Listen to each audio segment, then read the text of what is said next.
Federal Reserve, as well as other central banks, but the Federal Reserve is trying to walk the delicate line. They have a delicate balance to make. Ultimately, they have to help ensure that their interest rate is set so they ultimately achieve price stability for the U.S. economy, roughly 2% inflation over the medium run.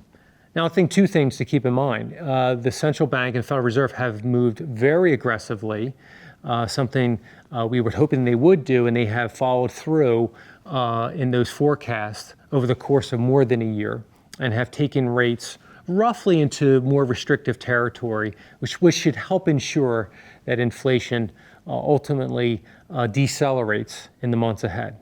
And again, in the months ahead, I think we will see this trade-off that the central bank and the Federal Reserve will continue to make, and that is perhaps bouts of financial volatility, which would suggest lower growth, and a tight labor market, which would suggest potential future wage and hence inflationary pressures. So I think we're coming closer to the end of the Federal Reserve tightening cycle. And what the Federal Reserve and policymakers ultimately do in the months ahead will be dependent really upon those two trade-offs, that delicate balance that we will see.